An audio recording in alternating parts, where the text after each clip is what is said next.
Hi students, this is Amrit here. Welcome back to my channel. Today we will do the another listening practice test of 19th June 2023. This is important test for both academic and GT students, and also best test of IDP and BC.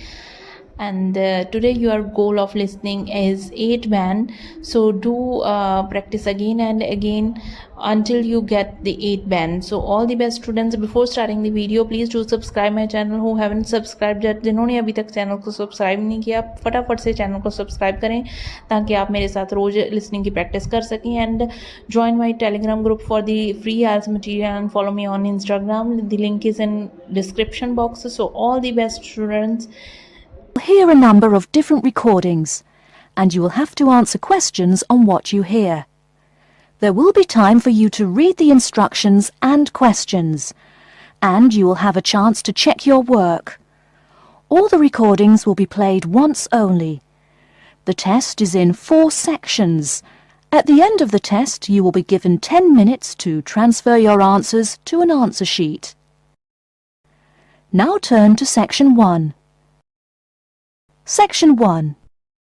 You will hear a conversation between an agent from City House Services and a customer who wants to have her house cleaned. First, you have some time to look at questions 1 to 4.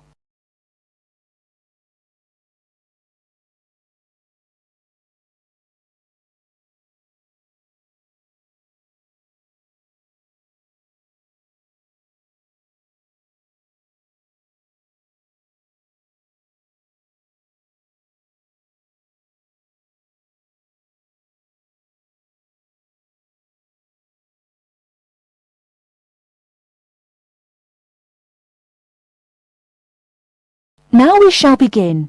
You should answer the questions as you listen, because you will not hear the recording a second time. Listen carefully and answer questions 1 to 4. Good morning, City House Services. How may I help you? Good morning. I'd like to arrange to have my house cleaned. Certainly. I just need to ask a few questions. First, could I take your name? Yes, it's Barbara Hill. Thank you. Next, is your house in London? Yes, it's in Kingston in southwest London. Okay, southwest London, and, what's the postcode? SW105. And what is the square footage and what rooms will be cleaning? The whole house is 268 square feet, and there is no need to clean all the rooms. I only want to have my bedrooms cleaned. Okay. How many bedrooms does the house have? 3 bedrooms. Oh no, sorry, we used to have 3 bedrooms, but we only have 2 bedrooms now. Are those single bedrooms or doubles? Doubles. Fine, 2 doubles.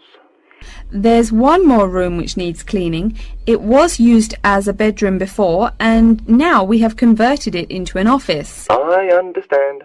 3 rooms have got to be cleaned. And are all of those rooms upstairs? Yes. Then downstairs we have a kitchen diner, conservatory and lounge. The kitchen diner is quite large and has the usual equipment: cooker with oven, refrigerator, cupboards and worktops. The conservatory has a lot of plants, but there's no need to take care of them. The lounge has a leather 3-piece suite and a large coffee table. Thank you. And do you keep any pets? Yeah, I really love keeping them. I've got 2 dogs and 3 cats. Okay, then if our staff come over to offer the service, please take your pets away. Have you looked at our service packages? Yes, I have one in front of me. Excellent. Before you hear the rest of the conversation, you have some time to look at questions 5 to 10.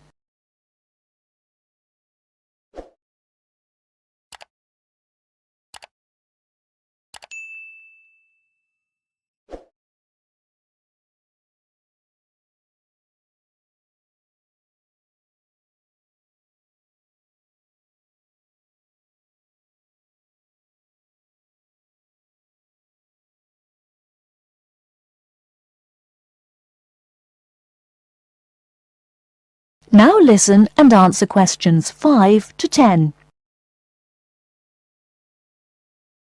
Any extra services you need? Switching bed linen, work in the garden, clean the glass in the conservatory, that kind of thing? No. Actually, replacing the bed linen, yeah, that would be good. No problem. I'll just make a note of that. How about curtains, mats and carpets? What would you like us to do with those items? The curtains. I'll have to think about that. I think we should have the carpets cleaned really well every quarter. Mats can just be done with the laundry. Of course. How about clothes? We can have our staff wash and iron them, or we can have them taken to a dry cleaner. Washing and ironing. No, just ironing. That'll be okay. Okay, fine. I know quite a bit about what you want now. I should let you know that we're located on 12 Amy's Road. That's Amyes. And we work on from Monday to Sunday except Tuesday and Wednesday. Could you let me know when is convenient for you? Next Friday. No. Oh, that's no good. My son invites his friends over in the afternoon that day. Perhaps next Thursday or next Saturday? Let me check. Okay, next Thursday. When is it convenient for us to come over and provide the service? Is it okay if we come in the morning? Or we may come in the afternoon. It depends on your schedule. I'm okay with any time. Just give me a call to let me know you're coming before you arrive. Sure we will. By the way, how long will it take for the service? We usually work 1 to 3 hours for house cleaning, and the work will take 3 hours at most. And of course, if it takes more than 3 hours, you should pay extra for it. Fine. So, let me just do some calculations. That is the end of section 1. You now have half a minute to check your answers.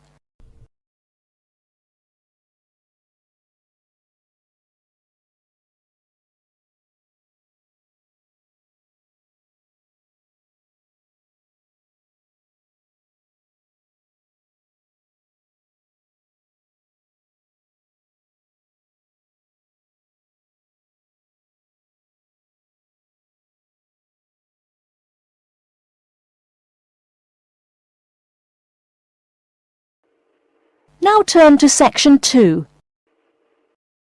Section 2.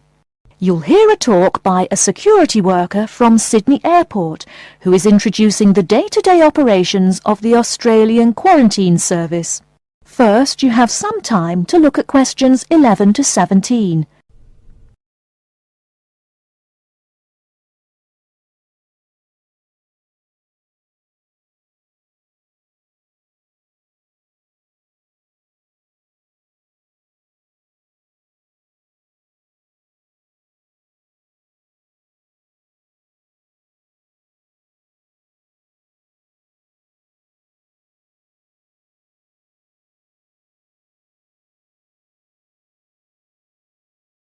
Now, listen carefully and answer questions 11 to 17.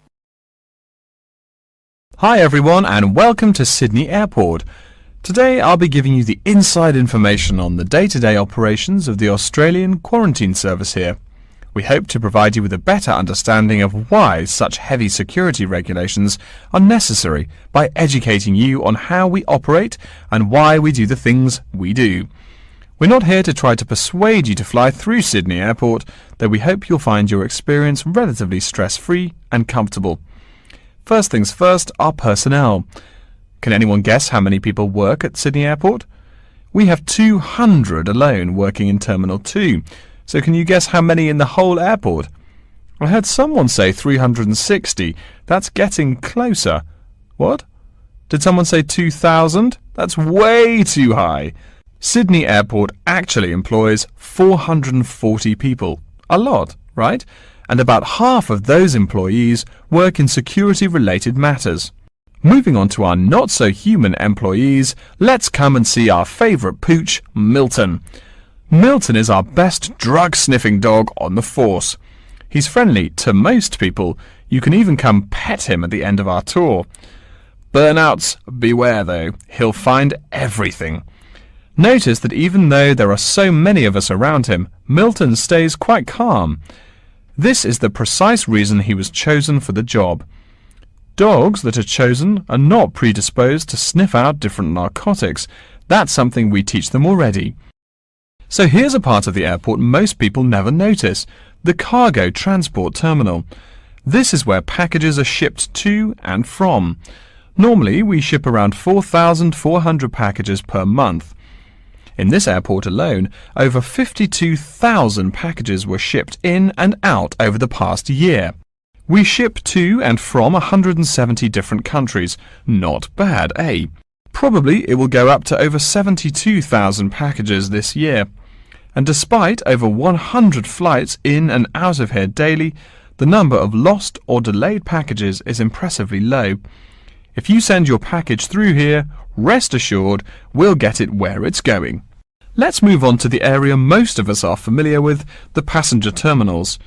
In order to be allowed into this area, you must pass through security with your ticket and, if you're travelling internationally, your passport. If you're travelling domestically, you just need a legal form of ID. If you don't have those, you will not be allowed to pass through security and board your flight. During the security scan, your carry-on items will be checked for dangerous items such as weapons, sharp objects and liquids that exceed our specified limit. If you attempt to pass any of the prohibited items on this list posted at the entrance, you are still allowed to board the plane, but you'll be given a warning and your item will be confiscated. Don't worry, we will not arrest you for having too much shampoo in your bag or anything like that. We also search your carry-ons and parcels for any perishable items. We prohibit the transportation of local vegetation and prohibit parcels containing any insects in them. You may or may not have learnt about this in biology class, but when some plants are introduced to a new environment, they spread wildly and wipe out the current species around it. It is important to control the introduction of new plants into an ecosystem, so we must prohibit the transport of any fertile seeds. So what happens to parcels containing possibly suspicious items? It's of course something we do not take lightly here. If an object passes through the scanner that appears suspicious in any way, it is separated out for manual search by a member of our trained security personnel. If an illegal plant or simple sharp object like a pocket knife is found, it is simply disposed of in our biohazard waste containers, and the package itself is returned to the sender, or passenger if it is for a passenger flight. More serious weapons are reported to higher authorities for investigation. Before you hear the rest of the talk, you have some time to look at questions 18 to 20.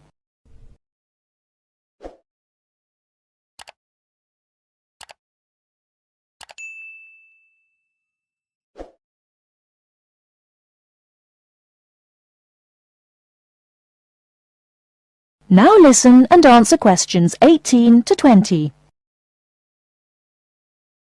As far as parcel security, the material of the parcel is important. For shipped goods, the most common material used and the most widely accepted is paper.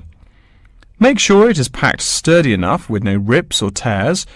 We've definitely had packages rip open before due to haphazard packing. A more common problem, though, is the package labels. When an item does not make it to the right place, this is the most common reason. The label may not be in the right place or marked clearly enough. If you're receiving any items from abroad that must be declared, please remember our guidelines in order to ensure the timely delivery of your item. Make sure it is packed correctly, and we ask that you notify customs between 2 and 10 days within the item's scheduled arrival date. OK, before we move on, are there any questions? That is the end of section 2. You now have half a minute to check your answers.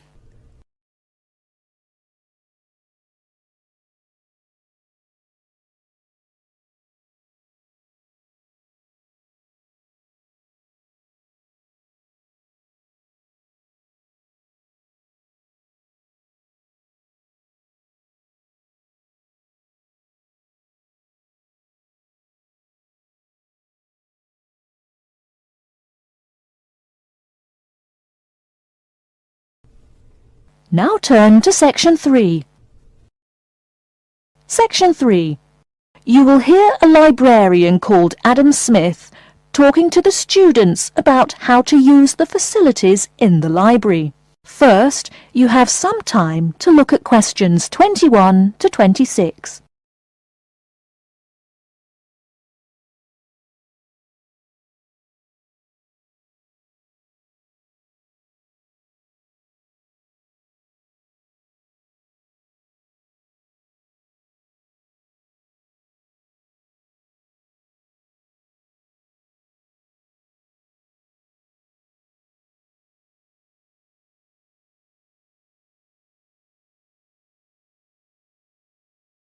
Now listen carefully and answer questions 21 to 26. Welcome. Please come in and gather over here around the tables. My name is Adam Smith, and I'm the librarian here. I'll show you around today and explain how to use these facilities. Hopefully, when I'm done with it, you'll know the ropes. And please feel free to let me know of any questions or concerns that you may have.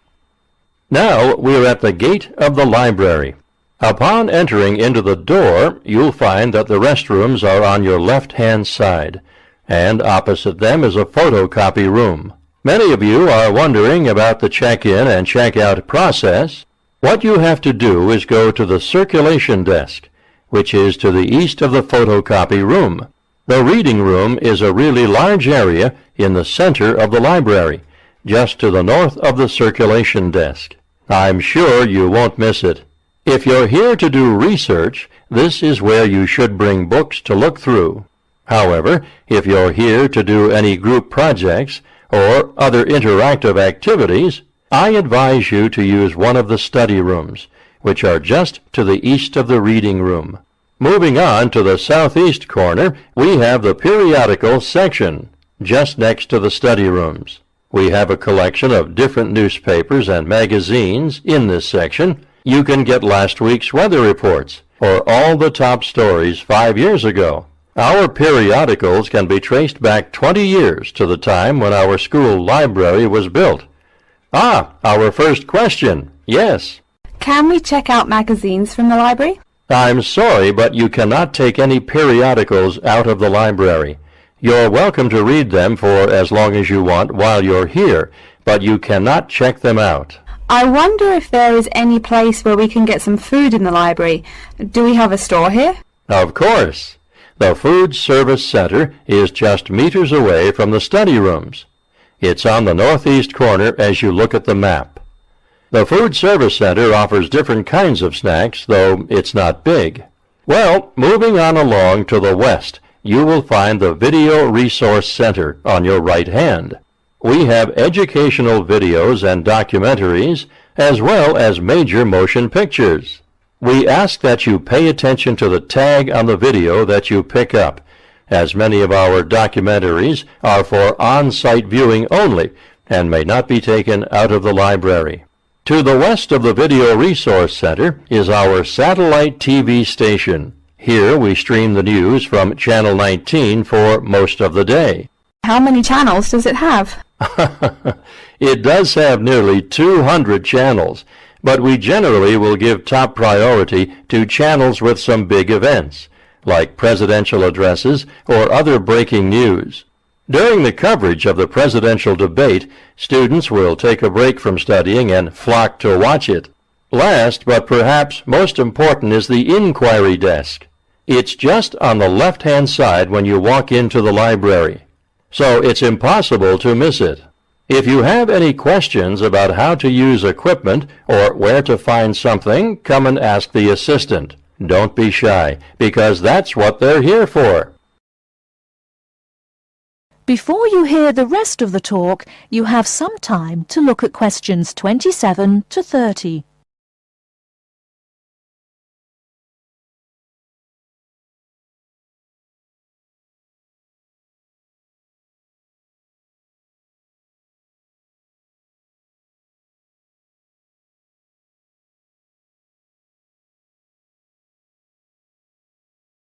Now listen and answer questions 27 to 30. Speaking of questions, one of the questions we get asked is how to actually check out a book once a student has picked one out. If it's a fiction or non-fiction book, look for the pink and yellow checkout card inside the back cover of the book. You can also find information about the book on these cards, including its publishing date, genre, ISBN, and a log of dates it's been checked out before. Present this card to me or any library assistant, and we'll stamp it, and then the book can be kept for 3 weeks. You can find general information on a field of study by using one of our subject guides.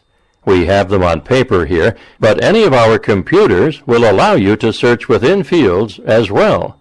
What if the library doesn't have a resource we're looking for? Great question. I'm going to address that. Our library is a network with a number of other universities in the area. So if there is something you're looking for and it's available somewhere in the area, we'll be able to get it for you. However, there are universities which are not part of the network, so we do not share resources with them. If you want more information about the library and its resources, you'll find it in a labeled blue folder on my desk in the Enquiry section. Okay, so that's a lot of information all at once, and I don't expect you to remember it all. The most important thing is please be respectful of the staff, and if you need help with anything at all, come and ask me or one of the assistants. All right, any questions? That is the end of section 3. You now have half a minute to check your answers.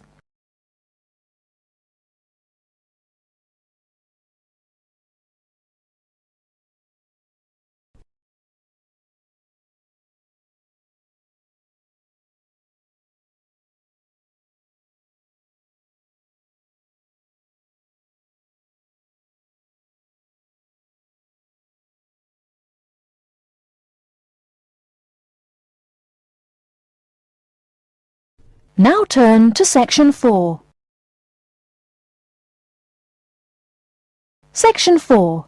You will hear a lecture about Crocodylus niloticus and its living habits. First, you have some time to look at questions 31 to 40.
Now listen carefully and answer questions 31 to 40. Good morning. Today we will continue our study of Crocodylus niloticus by talking about its living habits. We've already discussed the evolutionary attributes that set it apart from its crocodile relatives. Does everyone remember that? Yes, it has an extremely narrow snout and 3 or 4 rows of protective scales on its back, as compared to 2 rows on other members of the Crocodylus genus. Let's take a look at how these carnivorous man-eaters live, where they live, and finally, whether they really deserve their vicious reputation. To start, I'd like to address a great question posed to me by a student during yesterday's office hours. We talked about the distribution of crocodiles in Africa and saw that they are highly concentrated in the south and west of the continent. This student noticed that on the map displaying the distribution of crocodiles across Africa, there were no crocodiles in the northern region, and found no mention in the literature of the existence of crocodiles in the north of Africa. Why might there be no crocodiles in North Africa? Let's save this question for later in the lecture. To find out more about the social habits of the African crocodile, one researcher named Tara Shine of the University of Ulster in Northern Ireland conducted a survey of the wetlands in Mauritania and received reports of 46 crocodiles living in one group, or float as we say when referring to crocodiles, though the usual number is a little less than half of that. In general, crocodiles are more highly concentrated in wet subtropical environments near bodies of water and rich vegetation. While South American crocodiles thrive in cool rainforests, the African crocodile is more equipped for heat. Though they can survive at the hot temperatures found in some deserts, they are not equipped to handle dry climates and thus cannot survive in places like the Sahara Desert of North Africa. As cold-blooded animals, crocodiles' core temperatures fluctuate from their average of 38 degrees Celsius as external conditions change. Thus, they need to avoid extreme temperatures. Others live an underwater life, keeping a body temperature close to that of the water. As their own unique method of regulating their body temperatures, some African crocodiles have made dens by digging holes in the ground to provide themselves with a cool, dark place to retreat from the hot African sun. Speaking of the hot African sun, let's go back to the question asked at the beginning of the lecture. We know that there used to be crocodiles in northern Africa, yet today there are none. What are some possible explanations for this?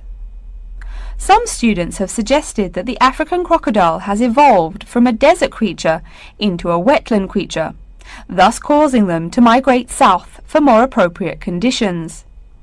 Others presume that the crocodile was hunted out of northern Africa by a fiercer predator. While these are intelligent guesses, the real story is a little bit different.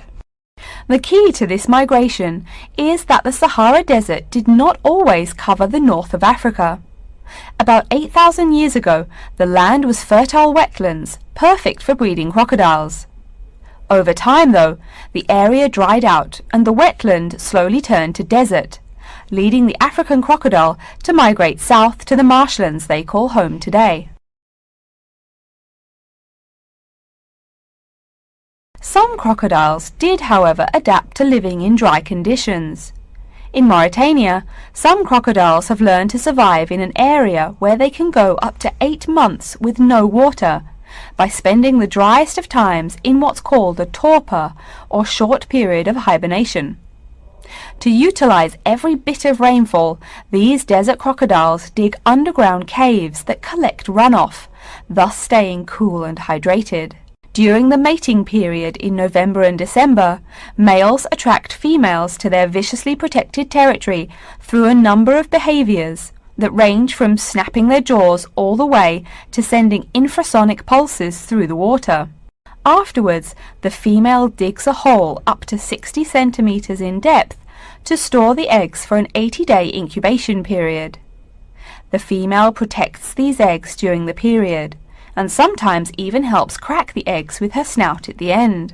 These teeth-gnashing carnivores are softer than we think. Although these vicious creatures have attacked humans on a few occasions, the residents are not afraid of them. In fact, they show a great deal of reverence towards these wondrous creatures. Some say that crocodiles bring water to their habitat, so if they leave, they will bring the water with them. Obviously, this is not true, but it demonstrates the admiration the inhabiting people have for crocodiles. Generally, crocodiles do not predate on humans. They attack when humans populate the crocodile's habitat, instilling fear and uneasiness in the crocs. Like any other species, crocodiles are known to attack when feeling fear. There's still a lot more to be discovered about the African crocodile. Researchers want to know more about the population size, how many crocodiles inhabit Africa in all, how they form separate floats, etc. There is still also much to learn about migration patterns and relations to other populations of crocodiles now found in other parts of the world. Next time, we'll examine a few specific case studies of crocodile populations in southern Africa. That is the end of section 4. You now have half a minute to check your answers.